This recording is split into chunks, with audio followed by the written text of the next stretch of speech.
যাক আমি অসমীয়া ভাষাত চান্দা বা ডোনেশন বুলি কম তেনেকুৱা ধৰণৰ আমি 45 MOU আমাৰ স্বাক্ষৰিত হয় ইয়াৰ ভিতৰত DST তেওঁলোকে climate trends LLP school livelihood হেলথত Gates foundation ministry of trade and industries Singapore IT HDFC bank পাৱাৰত ONGC CDOT স্কিল ডেভেলপমেণ্টত Mirage Japanese Learning Center, Maiko Career Partners, Revenue and Disaster Management of Garnesses, Dohuat Global Tiger Forum, PWD CSIR, Industry, Amazon,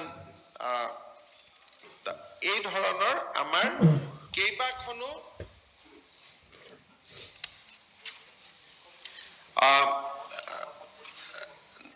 তাৰপিছত IDFC Bank, Bionest, তাৰপিছত আমাৰ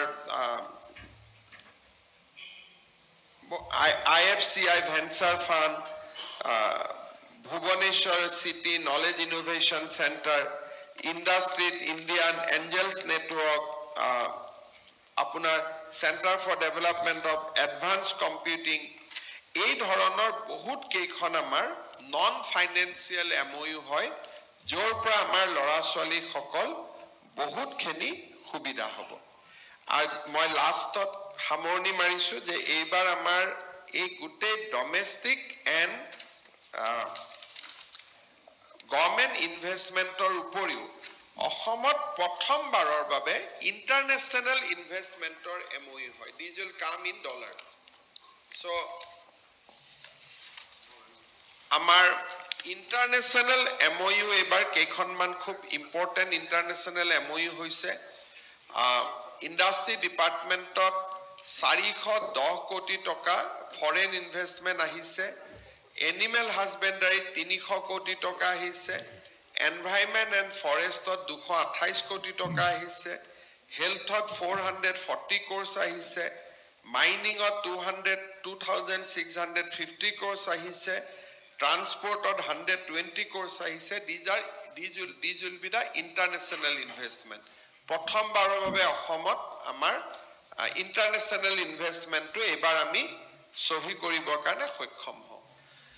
Moi asha koru je ami notun financial year or pora ei gutte industry bilak ji সকলে MOU korile তেওঁলোকৰ লগত will start individual discussions je কেনেকে কৰিব coat মাটি লাগিব কি ইনসেন্টিভ লাগিব so first 6 month will be preparatory যে তেওঁলোকৰ লগত বহি ৰোড ম্যাপস খেনি বনোৱাৰ কাৰণে আৰু মই ভাবো যে ওভাৰ দা নেক্সট 5 ইয়াৰ্স আমি যদি ইয়াৰ 70% MOU যদি আমি ইমপ্লিমেন্ট কৰিব পাৰো then Assam will be in the next league of development Finally, আপোনালোকে একেটা দিন আমাৰ মই মিডিয়াক ধন্যবাদ জনাইছো যে বহুত খেনি আমি কভাৰেজ কৰিছো ইন্টাৰনেশ্যনেল মিডিয়াক মই ধন্যবাদ জনাইছো international media Japan media has very extensively covered deliberation in Guwahati Japan has shown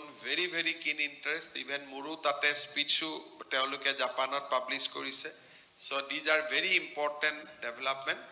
Kinto there are very interesting YouTube videos you will see moi ketaman apnalokok mark kori dim IS coaching academy homuhe Asomor advantage 2.0 uporot videos and classes bonaise and they are comparing that in 2003 Gujarat started this way And this is how Gujarat has started their story. So moi ketaman link tweet kori dim apnaloke cover koribo. Teoluke IS Academy Asomor Advantage Assam 2.0 has been put as a class. And teoluke etue koise je Gujarat has begin this way. These are kuno political nohoy কোনো মন্ত্ৰী নহয় MLA নহয় ব্যুৰোক্ৰেটছ নহয় জুনৰ আইএছৰ লৰাক পঢ়ুৱাই আছে তাতে তেওঁলোকে অসমৰ আৰু আমি যিমান ভাল কৰি ক'ব পৰা নাই বিকজ দে আৰ ভেৰি থৰো সাধাৰণতে একাডেমি বিলাক they are uploading classes. Rati moi পঢ়ি থাকোতে মই সার্চ কৰি থাকোতে কালি মই ৰাতি দেখা পাইছো আৰু মোৰ খুব ভাল লাগিছে. They have said that Gujarat started their story in 2003 in the same manner and same fashion what we have done in 2025. Maybe we are delayed by 22 years, but people have spotted that this is the same way Gujarat started their story. আৰু মই ভাবো যে অসমে এটা নতুন story এটা advantage Assam 2.0 ৰ পৰা আৰম্ভ কৰিলে. সৰু এটা মিডিয়াৰ লগত ৰিলেভেন্ট সৰু কথাতে মই সামৰণি মাৰিছো যে how everybody has a role to play. You will see in the writings of APJ Abdul Kalam. এবাৰ APJ Abdul Kalam ইজৰাইলত গৈছিল. তেওঁ ৰাতি শুই আছিল. And obviously that day Israel has seen lot of action. Hamasor logot there was a lot of missile exchanges. Aru gutte rati APJ Abdul Kalam e likhisil je moi hubo pora nasil. It was so intense fighting. So rati pua moi uthie first more attraction asile je moi newspaper khon poru. Tetia to TV nasile eneke. So my newspaper khon porhu and I want to know what is happening. My gutte paper khon porhilu, there was no story. Hidina khon paper or headline to asile Israelor farmer ejone keneke eta breakthrough anisile. That was the headlines. Aru pisot number 10-11 page of teo দেখা পাইছিলে যে জুৱা ৰাতিৰ ঘটনাখিনি তাত লিখা আছিল. So it is for us. অহা 15 আগষ্ট হ'ব. কৰবাত সৰুকৈ কোনোবাই কৰবাত বোম এটাও থৈ যাব পাৰে. Whether media হেইটোৰ পিছতে আমি যাম লগে লগে আমি লিখিমে এডভান্টেজ আসাম কি হল একো নহল বোম আহি গল. So আমি নিজৰ ৰাজ্যখনক পিছুৱাই লৈ যাবৰ কাৰণে এতিয়াৰ পৰা ৰাজনীতি কৰিম. এডভান্টেজ 1 কি হল, টুইন টাৱাৰ কি হল, প্ৰশ্নটো কৰিব বৰ ভাল. কিন্তু টুইন টাৱাৰ চাবৰ কাৰণে আমি কোন কেইজন সাংবাদিক গৈছো বা আমি কেইজন মানুহ গৈছো. আমি ধৰি লৈছো যে টুইন টাৱাৰটো নহল বুলি. কিন্তু অসমত যে 800 কোটি টকা খৰচ কৰি টুইন টাৱাৰ হৈ আছে and 60% work is already completed. আমি তো কোনো চাব যোৱা নাই. একেটা দিন ফেসবুকত মই খালি এটোৱে পাইছো কি হ'ব এডভান্টেজ আসাম 1ত একো নহল টুইন টাৱাৰে নহল. বাট কোনোবা এসেম্বলিতে কাৰোবাক প্ৰশ্ন খুদিছে নেকি যে টুইন টাৱাৰটো নিৰ্মাণ হল নে নাই?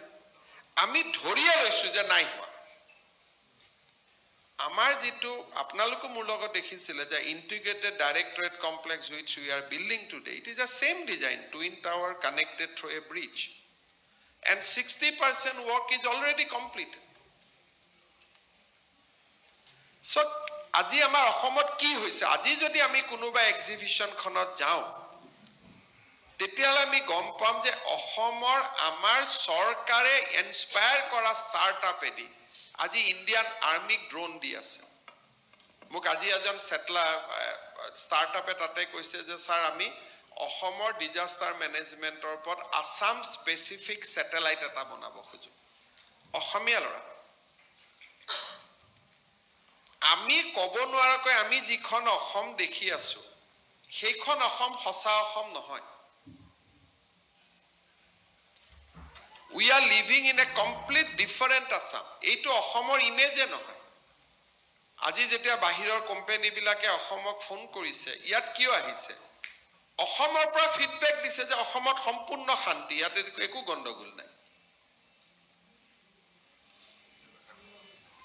ইয়াত মানুহবোৰ সাহসেদি কেনেকৈ আহিলে? সো তাৰ মিনিংটো হল যে অসমৰ মানুহৰো এতিয়া বহুত পৰিৱৰ্তন হৈছে আৰু আমিও সেই পৰিৱৰ্তনখিনি আমি বাহিৰত এটা ওপেনলি ক'ব পাৰিছো.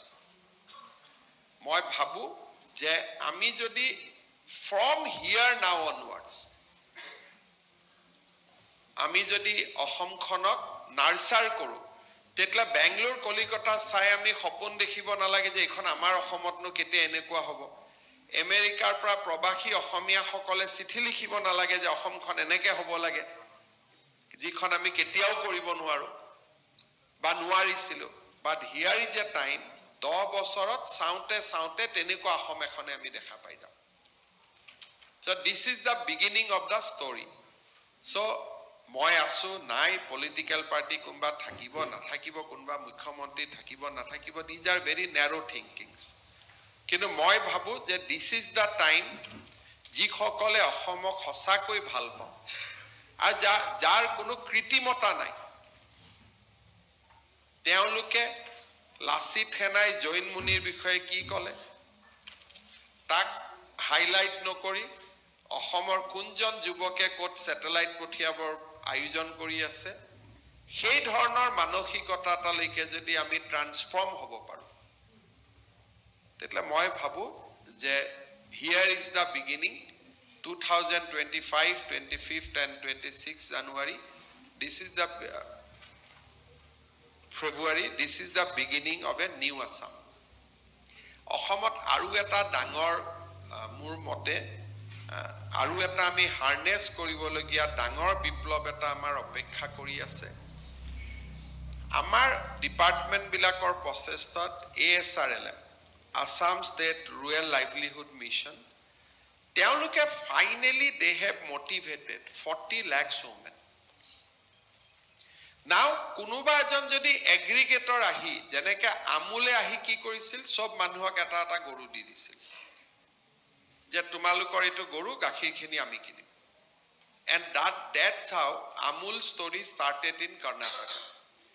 এতিয়া যদি আমাৰ ইয়াত যিকোনো ইণ্ডাষ্ট্ৰি আহি এই 40 লাখ মহিলাক যদি ৰ মেটেৰিয়েল দি দিয়ে যে আপোনালোকে মোক এইখিনি প্ৰডিউস কৰি দিয়ক, মই বিক্ৰী কৰিম আৰু আপোনালোকক তাৰ বিনিময়ত মই টকা দিম, অসমত we can see a huge revolution. মই ভেলিডেক্টৰীত হেটো মেনশন কৰিছিলো। ধৰক আজি অসমত এটা সৰু মোৰ সীমিত জ্ঞানৰ মই উদাহৰণ দিছো, কাৰণ কোম্পানী সকলে বিজনেস কৰা মানুহবিলাকে বহুত বেছিকৈ জানিব। আজি যদি অসমৰ একোখন জিলা কোনোবাই যদি এই 40 লাখ মহিলাৰ 5 লাখ মহিলাক ধূপকাঠি দি লগত ধূপ বনোৱাৰ মেটেৰিয়েল দি দিয়ে, এন্টায়াৰ ইণ্ডিয়াৰ ধূপ বনোৱা ইণ্ডাষ্ট্ৰিটোৱে অসমত গুচি আহিব পাৰে, কাৰণ নাও দে হেভ বিকাম এণ্টাৰপ্ৰেনিয়াৰ্ছ। অসমৰ মহিলা এতিয়া উদ্যোগীলৈ ৰূপান্তৰ হৈছে। এতিয়া আমি পিঠা বনাই আছো, লাৰু বনাই আছো, কিন্তু পিঠা আৰু লাৰু অসমীয়া মানুহে খাব, ইয়াক আমি ওয়াৰ্ল্ড মাৰ্কেটলৈকে লৈ যাব নোৱাৰো। কিন্তু পিঠা আৰু লাৰুৰ লগত এতিয়া যদি আমাক ভাল হ্যান্ডলুমৰ ডিজাইন দি দিয়ে যে এই হ্যান্ডলুমটো তোমালোকে বনোৱা, জাপানলৈকে লৈ যাম। মই এতিয়াও মোৰ মনত পৰে APJ আব্দুল কালামক যেতিয়া মই শুৱালকুছিত মাতিছিলো, তেখেতে মোক কৈছিলে যে ইয়াতে আমি জাপানৰ কাৰণে দৰকাৰী সব টেক্সটাইল শুৱালকুছিত বনাব পাৰো। So he has given me that point of time idea, but তেতিয়া সম্ভৱ নাছিলে। আজি আমি 40 লাখ মহিলাক যেনেকে অৰ্গানাইজ কৰিছো, আমি এটা নেক্সট ৰিভলিউশন এটা অসমত, whether it is a Amul revolution or whether it is a tourism revolution, মই domain expert নহয়, next revolution can happen here right in Assam.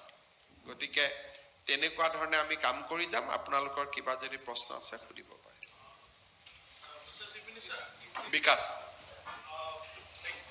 you see earlier whatever we have seen, mostly the investments have come from PSUs, governments, but for this particularly the Advantage Assam 2, we see that private sectors is leading the majority of the investments, and new age technologies is a commitment of them. And do you see manufacturing is leading the whole fulcrum of investment which we are having, unlike what we used to see more of in the production side?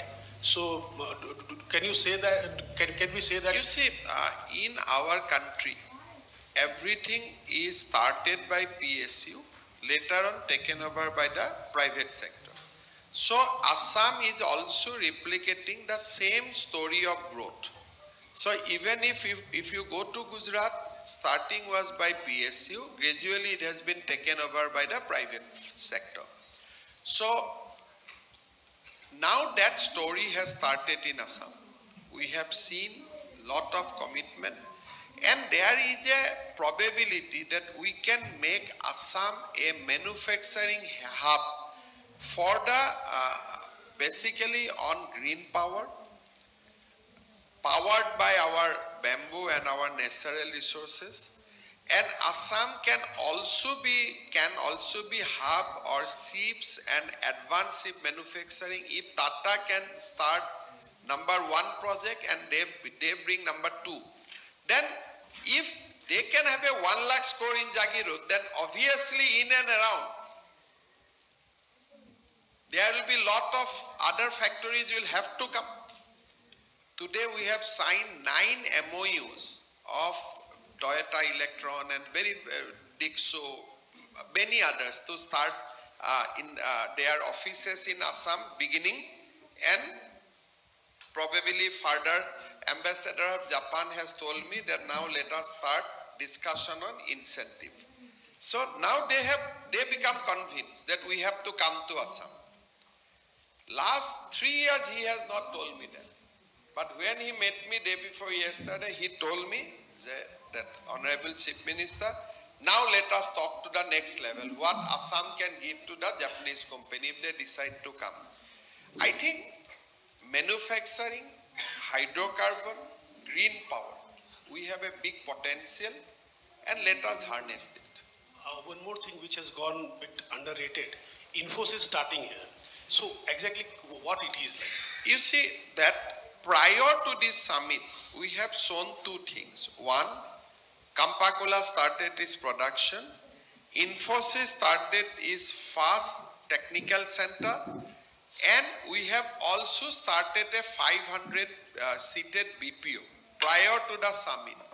So I think now data center, GCC, hyperscaler, all these we will be able to attract if we can little bit redefine our text in our engineering colleges, our polytechnics and our ITIs.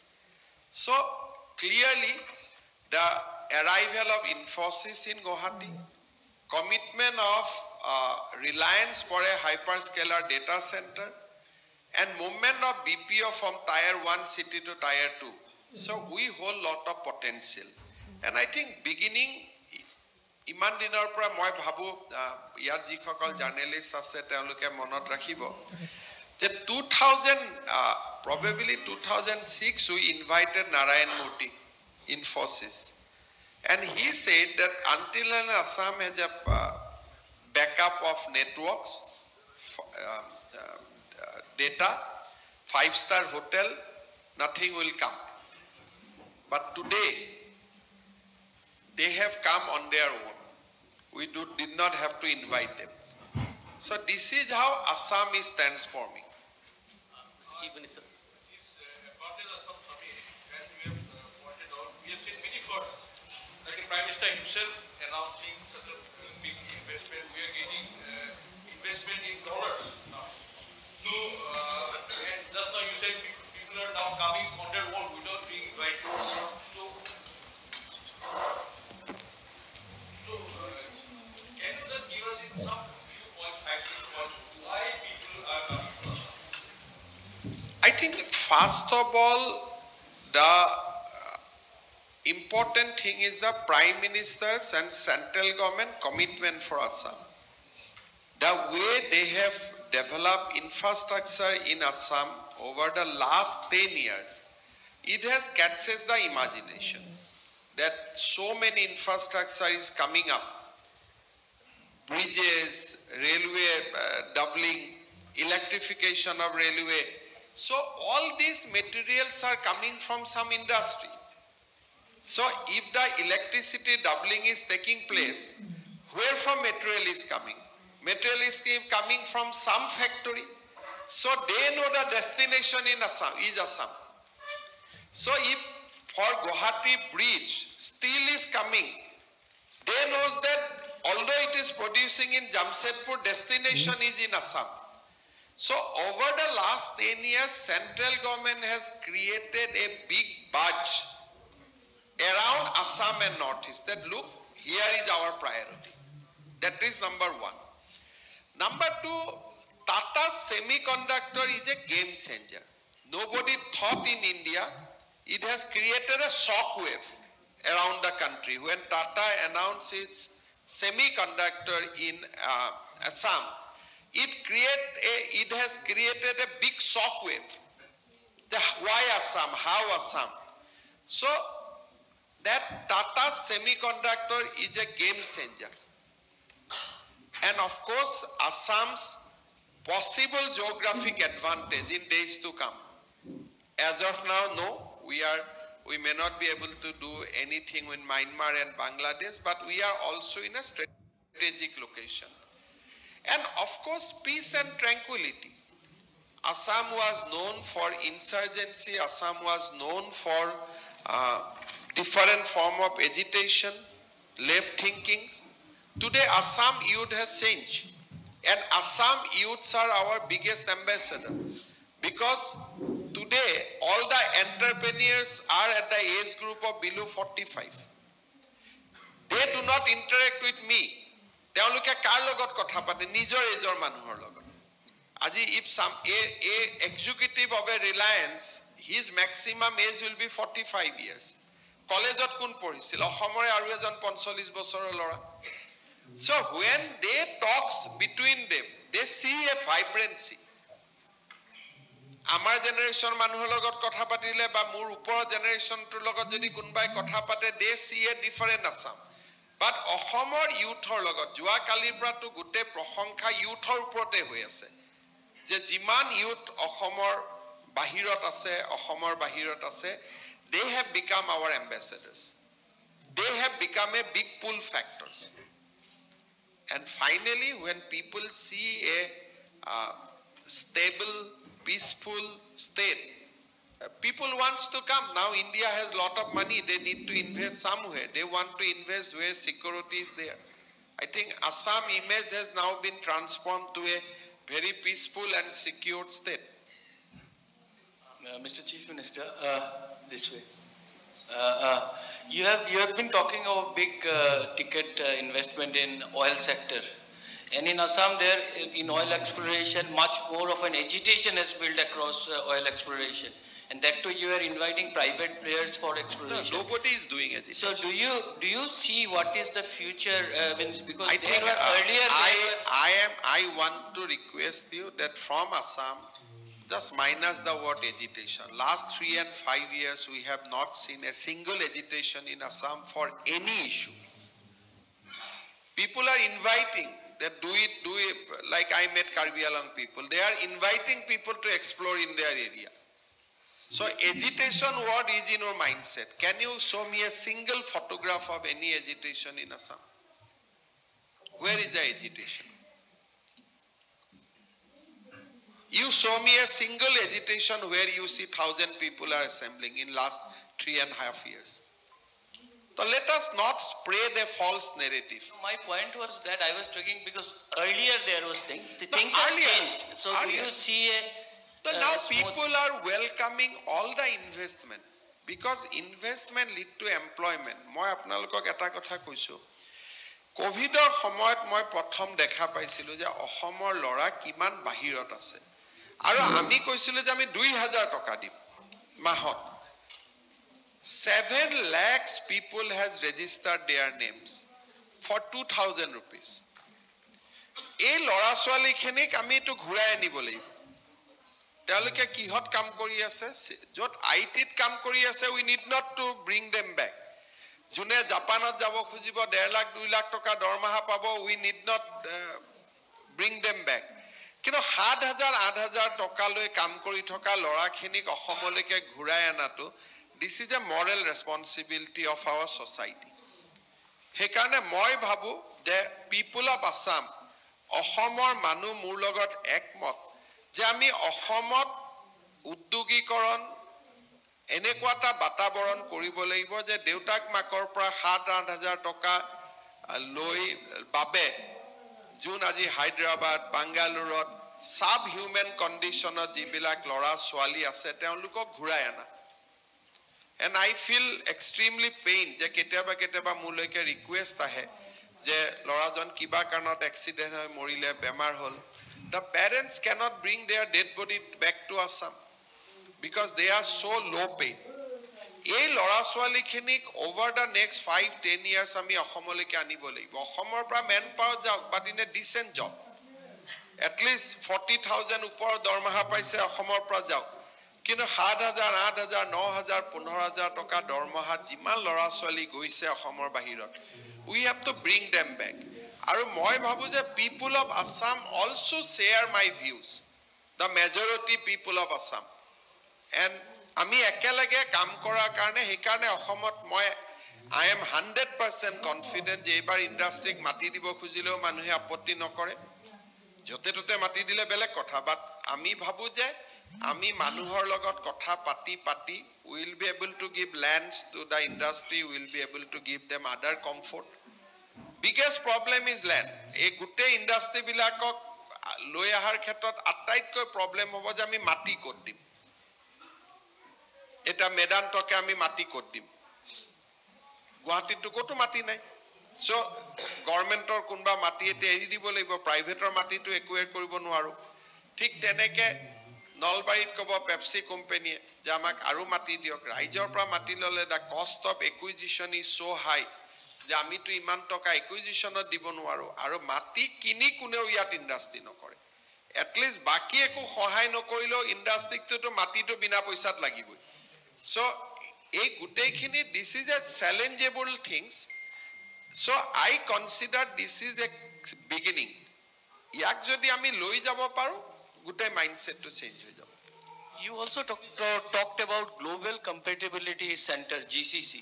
Other states have already formed, UP states like UP have formed their draft policies. So is Assam looking at Assam, this month we are going to start our policy, but without policy also Reliance has committed, HDFC has committed, they are starting their center here in Assam. You have said that land is the major issue here.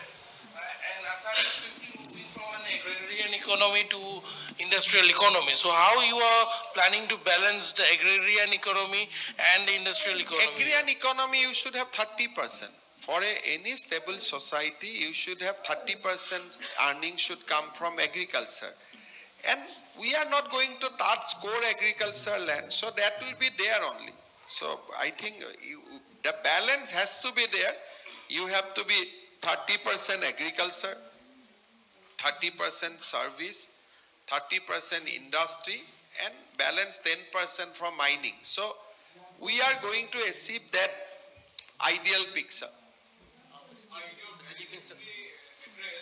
raised a very pertinent point about having a workforce to absorb this kind of investment commitments. And you specifically spoke about engineering colleges. And we have two of the oldest colleges, AAC and JAC, instead of being Control Center. So are you thinking of working on the roadmap for complete overhauling of these engineering courses?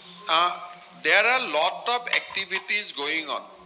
যদি আপোনালোকে আমাৰ IT বিলাকত যায় তেতিয়ালে আপোনালোকে দেখিব যে টাটা টেকনলজিৰ লগত we have done a scheme 4,000 crore investment যত নেকি you will see all AR VR kind of training is going on now in our ITIs. We have signed an agreement with NELCO in this summit. Jotniki, they will bring skill to the secondary school.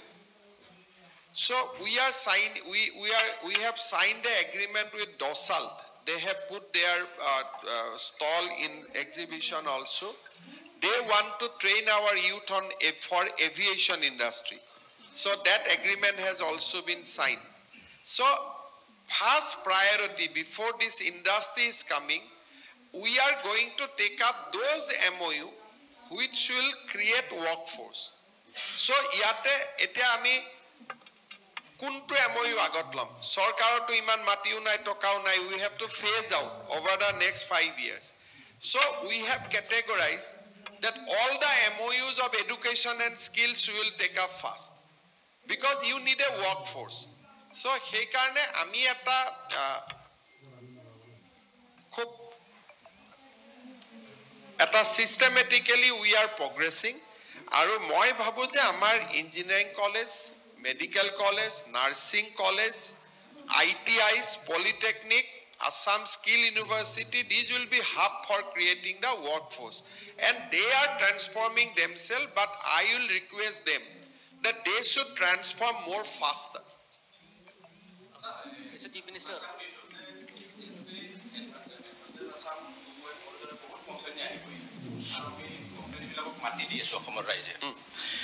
এতিয়া মোৰ কথা হৈছে যে যেহেতুকে আমাৰ অৰ্থনীতিটোৱে গ্ৰাম্য অৰ্থনীতি, যিবোৰ company আহিব অসমত তেওঁলোকে বিজনেছ কৰিব, বিজনেছ হাব হিচাপে অসমক গঢ়ি তুলিব, যে আমি এটা কাম কৰিব নোৱাৰিম নেকি যে যিবিলাক কোম্পানী আহিব যে য'ত তেওঁলোকে কোম্পানী স্থাপন কৰিব তাৰ ওচৰে পাজৰৰ যিকোনো এখন গাঁৱক তেওঁলোকে এডপ্ট কৰি ল'ব লাগিব।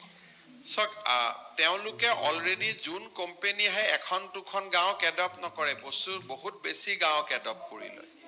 এতিয়া পেপচি কোম্পানী, সেইকাৰণে মই কৈছো যে আপোনালোকে অকণমান যাব লাগে। এতিয়া আমি নলবাৰীত পেপচি কোম্পানীক আনিছো। পেপচি কোম্পানীটো সৰু, মাত্ৰ 50 বিঘা মাটিত আছে, কিন্তু তেওঁলোকে 5000 বিঘা মাটিত একদম টিংখঙলৈকে আলু খেতি কৰিব শিকাইছে, এটা বিশেষ ব্ৰেণ্ডেড আলু। আৰু 5000 ফাৰ্মাৰ্ছক অলৰেডি তেওঁলোকে খেতি কৰিব শিকাই লৈছে। না স্যাৰ, মোৰ কথাটো আছিলে যে সেই গাঁওখনৰ ইনফ্ৰাষ্ট্ৰাকচাৰ, যেনে ৰোড ডেভেলপমেণ্ট, এখন তেওঁলোকে সেইটো কৰিলেতো অসমৰ পৰা চব পলাই যাব। ইনফ্ৰাষ্ট্ৰাকচাৰটো ষ্টেটে দিব লাগিব। আমি যদি কওঁ যে ইণ্ডাষ্ট্ৰি আহিছে, এইটো চান্দা সংস্কৃতি হৈ গ'ল। স্যাৰ গুজৰাটত যিবিলাক গুজৰাটত কোনেও নকৰে। গুজৰাট চৰকাৰে হিয়া উজাৰি দিয়ে। গুজৰাটত যদি এটা টেক্সটাইল ইণ্ডাষ্ট্ৰি কৰে, দৰমহা 7000 টকা গুজৰাট চৰকাৰে দিয়ে, প্ৰাইভেট ইণ্ডাষ্ট্ৰি। কিন্তু দৰমহা 7000 টকা। এইবিলাক পলিচিজ বিলাক আমাৰ ৱেবছাইটতে আছে। গুজৰাটত যদি যিকোনো টেক্সটাইল ইণ্ডাষ্ট্ৰি কৰে, এজন এমপ্লয়ী যদি দৰমহা 20000 হয়, 7000 টকা চৰকাৰে দিয়ে। গতিকে এইটোতো চান্দা টাইপ কথা হৈ গ'ল। এইটো যদি ক'ৰবাত ভুলতো শুনে, কালিৰ পৰাই চবে দোকান বন্ধ কৰি দিব।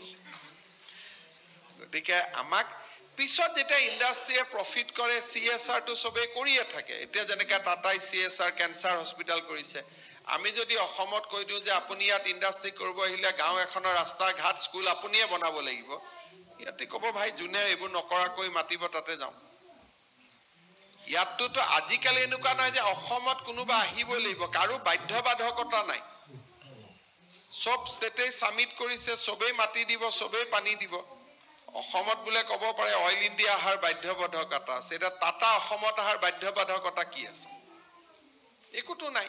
ইয়াততো ৰ মেটেৰিয়েলো নাই, মাৰ্কেটো নাই, চিপছো লৈ যাব লাগিব বাহিৰলৈকে। সেইকাৰণে এই চান্দা মাইণ্ডছেটটোৰ পৰাই আমি দূৰত যাব লাগিব, ডাইৰেক্টলি অৰ ইনডাইৰেক্টলি। মুখ্যমন্ত্ৰী ডাঙৰীয়া, আমি এক্সিবিশ্যনত দেখিছিলো সৰ্থেবাৰীৰ পৰা এখন কাঁহৰ বাচন বৰ্তন অনা এখন দোকান পাইছিলো। তেওঁলোকে আমাৰ আগত আপোনালৈ এটা অনুৰোধ জনাইছে যে তেওঁলোক সৰ্থেবাৰীৰ কাঁহ শিল্পটো জীয়াই ৰখাৰ স্বাৰ্থত GSTটো আৰোপ কৰিব নালাগে, নহ'লে তেওঁলোকৰ যথেষ্ট অসুবিধা হয় বুলি কৈছে। GSTটোতো আমি আৰোপ নকৰো। GSTটোতো গোটেই ভাৰততে হয় না। GSTটোতো আমি আৰোপ নকৰো। GSTটো গোটেই ভাৰতবৰ্ষতে একেলগে GST হয়। আৰু অসম চৰকাৰে GST এতিয়া আৰোপ কৰা নকৰাৰ অধিকাৰটো অসম চৰকাৰৰ লগত নাই। গোটেই কেইখন ৰাজ্য আৰু ইউনিয়ন টেৰিটৰিজৰ বিত্তমন্ত্ৰীসকলে বহি পেলাই টেক্সৰ ওপৰত নিৰ্ধাৰণ কৰে। ষ্টেট GST ক্ষেত্ৰত ষ্টেট GSTও আমি কৰিব নোৱাৰো।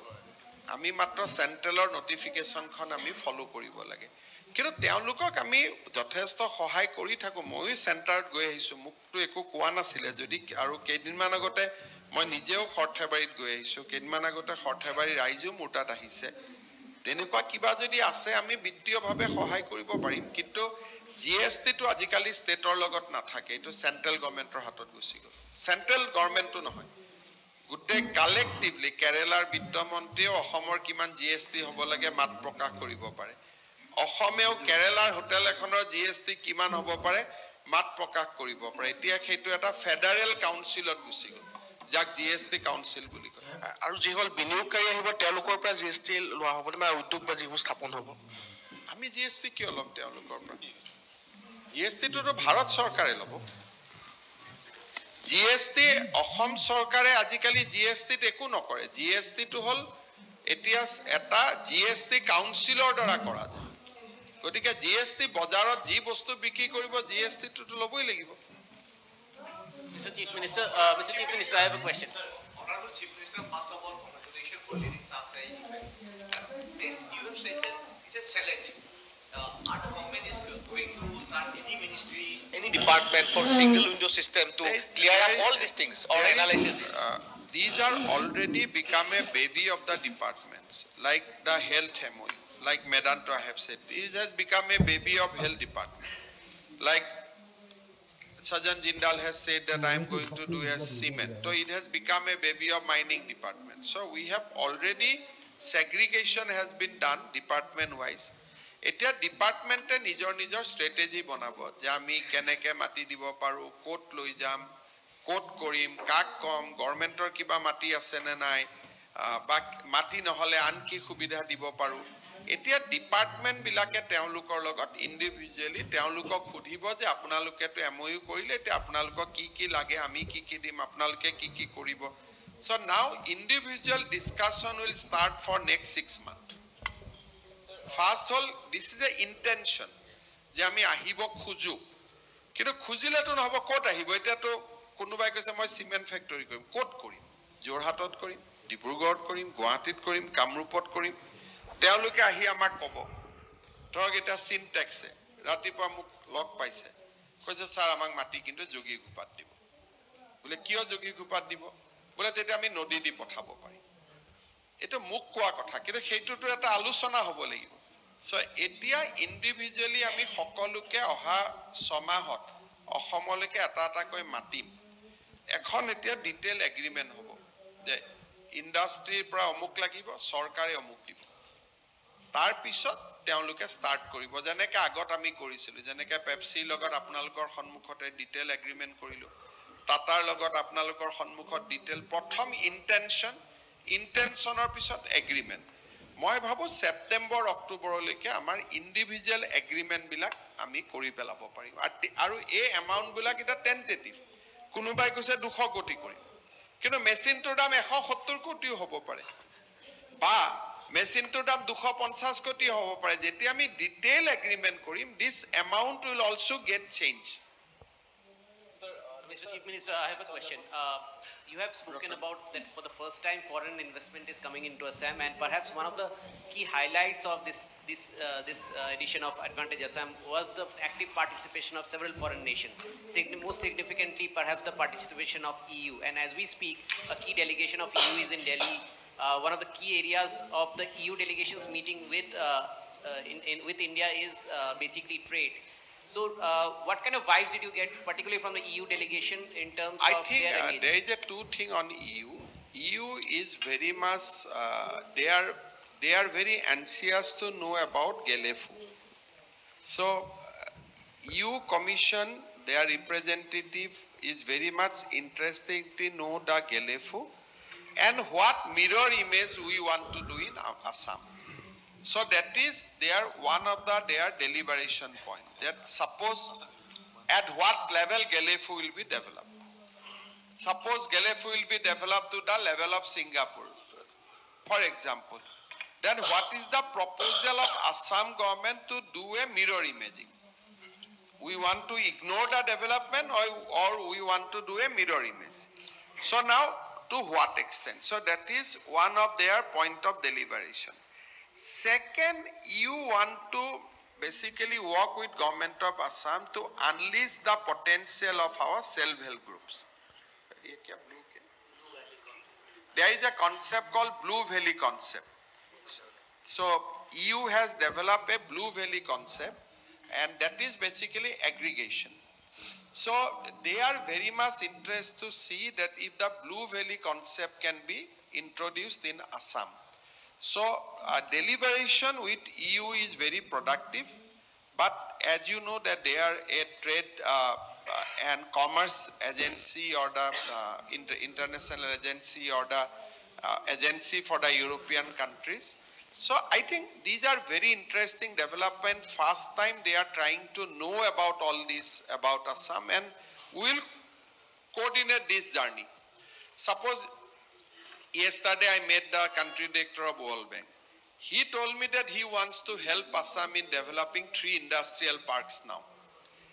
So development of 1 industrial park will require 1,000 crores.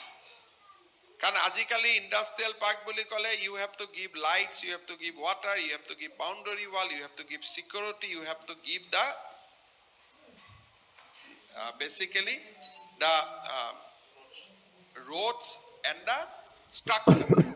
So it takes 1,000 crore. Assam cannot develop 3,000 crore in 3 industrial park. We don't have money to that extent.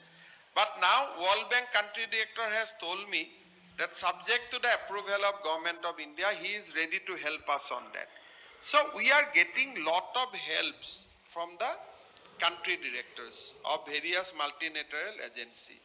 Now we have, if you went to the Jagirod, you have seen a big design of an electronic city, I think with Jagirod. But building that electronic city will require 3,000 crores. So where from Assam will get money?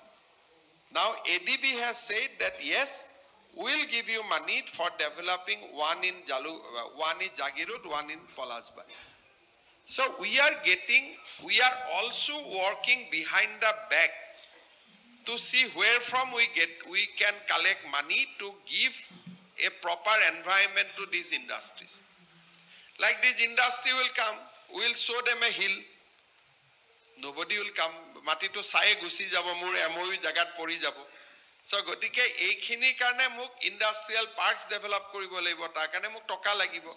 So now I am also activating the source from where we will get money. So that you have already mentioned that Assam has started a new story from this summit. And from the semiconductor to the manufacturing hub, to the health hub, to the medical hub. This one thing is the one special thematic session about this egg fast and the egg first. Do you think that the Assam will emerge a new destination? I have already answered this question that 25th, 26th February we have laid a foundation for a new Assam. But now whether that foundation will have superstructure or not, it will be for the people of Assam. So I told you in 3-4 days prior also, I don't have the habit of putting adjective. You cannot get out adjective from me. I don't want to that this will, that will. I am very afraid of adjective. What I have said very benignly, humbly, that we have laid a foundation. From here onwards, what will happen, it is for the people of Assam to take forwards.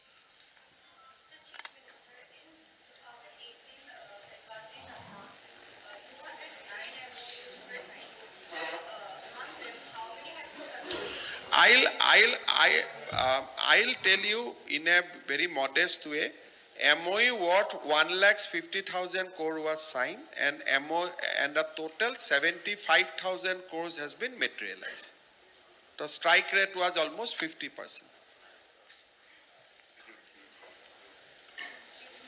Small MOU has not been replicated, but you should also know that after 2018 there is a COVID. But we could, unlike other states, we could realize 50% of almost 70,000 crores we could translate it to investment from the last Advantage 1 summit. You listed land as your primary problem, challenge for Not primary problem, I will say it is a primary challenge in Assam. Challenge for you. What other challenges that do you visualize along the way? Incentive, because industry will require incentive. Rich state can give lot of incentive, we cannot give. So that will be another point. Because this industry must have signed the same MOU with Madhya Pradesh also.